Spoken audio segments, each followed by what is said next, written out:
శ్రీమాత్రే నమః, శ్రీ గురుభ్యో నమః. ఇంతకు మునుపు వాస్తురీత్యా మనం ఎలా ఉండాలి, ఎలా ఉండకూడదు అనేటువంటి చిన్న ఒక విషయాలన్నీ కూడా నిగూఢంగా, అంటే పెద్దగా విశ్లేషణతో కాకుండా క్లుప్తంగానే చెప్పడం జరిగింది. దీనికి సంబంధించి పురాతనమైనటువంటి ఒక గాథ ఉంది. కలియుగ ప్రారంభంలో జనాలందరూ కూడా ఎలా పడితే అలా ఇల్లు కట్టుకుంటూ చాలా రకాలైనటువంటి బాధలు అనుభవిస్తూ ఉన్న క్రమంలో ఋషులు మునులు అందరూ కూడా దేవతల దగ్గరికి వెళ్ళిపోయి, అయ్యా, ఈ కలియుగ ప్రారంభంలో ఎవరో వాస్తు అనేటువంటి రాక్షసుడు ఈ జనులందరినీ కూడా విపరీతంగా పీడిస్తూ ఉన్నాడు అన్న వెంటనే, అయితే ఏమవుతుంది పీడిస్తే అంటే, జనాలు ఎవరు కూడా హోమాది క్రతువులు చేయరు, ఈ యొక్క పంచగవ్య ప్రాసన ఉండదు, పంచగవ్య ప్రాసన, దాని వలన విశేషమైనటువంటి ఇబ్బందిలో పాలవుతారు. కాబట్టి ఎలా స్వామి అన్నప్పుడు, ఈ వాస్తు పురుషుణ్ణి నియంత్రించడానికి 64 మంది దేవతలను సృష్టించి ఆ దేవతలందరినీ కూడా తీసుకొని వచ్చి ఈ యొక్క వాస్తు పురుషుడి తలభాగం నుండి పాదాల వరకు కూడా కూర్చుండబెట్టారట. అయితే ఈ వాస్తు ఏం చేశాడు, ఇది కలియుగం అయ్యా, నా ధర్మము, నేను వచ్చి పీడించాలి అనేటువంటిది నా ధర్మాన్ని నేను పాటిస్తున్నా, నువ్వెలా నన్ను ఇలా బాధ పెడతావు అని ఆ యొక్క బ్రహ్మదేవుని అడిగిన వెంటనే, ఒక పని చెయ్యి, కలియుగంలో ఎవరైతే వాస్తురీత్యా ఇల్లు కట్టుకోరో, ఒకవేళ పొరపాటున ఏమైనా చిన్న చిన్న తప్పిదములు జరిగి వాస్తురీత్యా ఇల్లు కట్టుకోకుండా ఉన్న, గృహప్రవేశ క్రతువులో వాస్తు పూజ వాస్తు హోమం చెయ్యరో వారిని మాత్రం నువ్వు పీడించు అని చెప్పి ఉపశమనాన్ని కలిగించాడట. అందుకనే మీరు ఒక్కసారి నెట్లో గూగుల్లో వాస్తు పురుషుడు అని ఒకసారి కొట్టండి.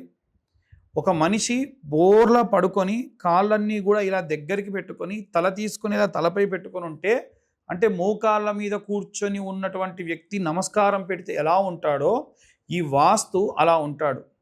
ఈ వాస్తు నుదురు దగ్గర కొంతమంది దేవతలు, ముఖం దగ్గర కొంతమంది దేవతలు, భుజముల దగ్గర, పాదముల దగ్గర, ఈ యొక్క ఉదరము దగ్గర ఇలా దేవతలందరూ ఉంటారు. శుచి, అలా పర్జన్య, తర్జనేభ్య, ఇలా రకరకాలైనటువంటి దేవతలు ఉంటారు. ఆ దేవతలందరి యొక్క కదలికల్ని బట్టి మన ఇంట్లో జరిగేటువంటి క్రతువులు కూడా జరుగుతూ ఉంటాయి. ఇలా ఈ యొక్క వాస్తు దేవతలందరూ కూడా ఆ యొక్క వాస్తు పురుషుడి పైన కూర్చోవడం జరిగింది ఒకటి.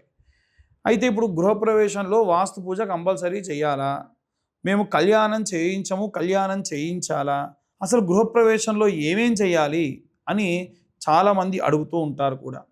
గృహప్రవేశ క్రమంలో ఖచ్చితంగా ఇంటికి నరదిష్టి ఉంటుంది.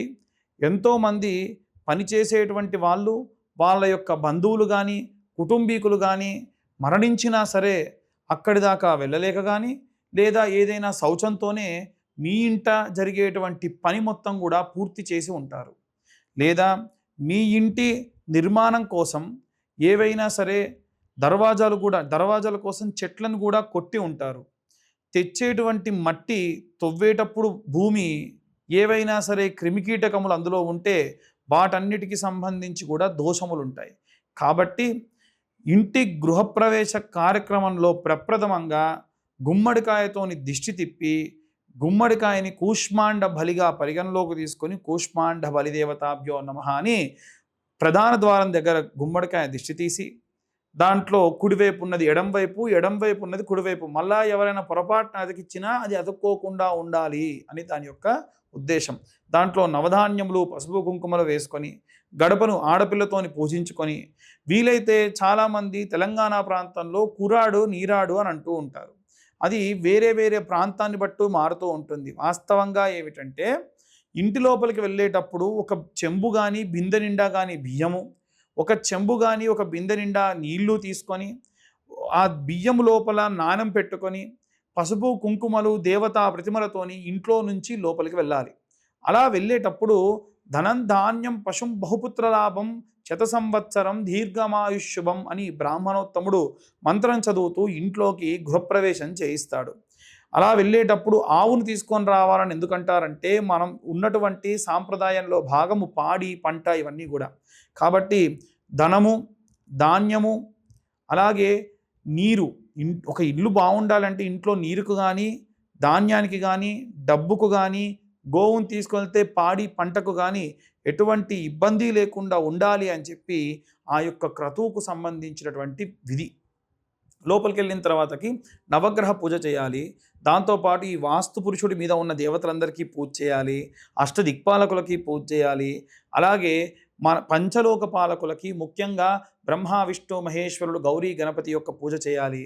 ఇలా పూజ చేయడంతో పాటుగా 4 వేదములుంటే 4 వేదములకి పూజ చేసుకొని, ఇదంతా కూడా వాస్తు మండప పూజ అంటారు. తర్వాతకి ఖచ్చితంగా హోమం చేయించాలి. మీకు కనుక సాంప్రదాయం ఉంటే మీరు వాస్తు కళ్యాణం చేయించవచ్చు.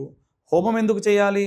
కారణం ఏంటి అంటే, మనం ఎవరైనా సరే బయట చనిపోయారనుకోండి, వారిని ఖననం చేస్తారు. ఆ బూడిదని తీసుకెళ్ళి చెరువులోనో నదుల్లోనో కలుపుతారు.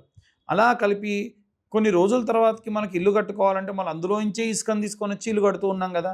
అంటే ఎవరెవరో అవశేషాలు మన ఇంట్లో ఉన్న గోడలన్నీ కూడా బాగా మెత్తి కడుతూ ఉన్నాం. మరి ఆ దోషములన్నీ పోవాలి అంటే ఎలా? పోయినటువంటి వాడందరికీ కూడా అన్ని సంస్కరణలు జరిగాయంటారా? జరగకపోతే ఆహాకారాలు పెడుతూ మన ఇంట కూర్చొని ఉంటాడు. అందుకే స్వాహ స్వాహ అని హోమంలో హవిస్సు వేసినప్పుడల్లా అవే ఆహాకారాలు పెట్టుకుంటూ ఆ పీడితములన్నీ వెళ్ళిపోతాయి.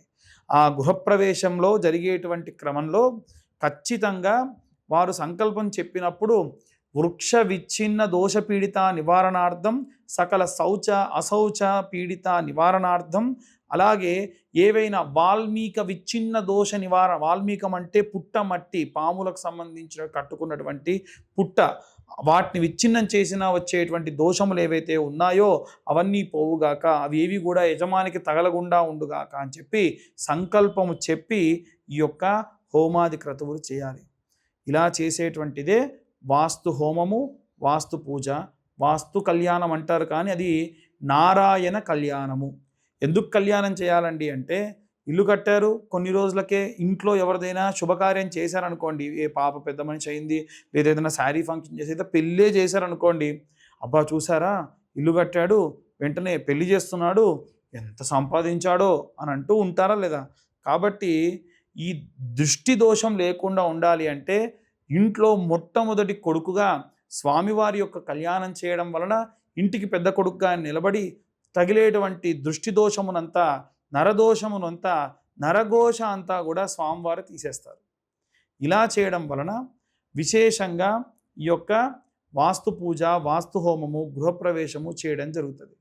కాబట్టి ఎవరైనా ఒకవేళ సాంప్రదాయబద్ధంగా గృహప్రవేశాలు కానీ వివాహాలు కానీ చేయించుకోదలుచుకుంటే కింద ఉన్న నెంబర్కి కాంటాక్ట్ చేయొచ్చు. అలాగే ఖచ్చితంగా ఆ గృహప్రవేశాల్లో వ్రతాన్ని కూడా ఆచరించవచ్చు. సర్వే జనా సుఖినో భవంతు. స్వస్తి.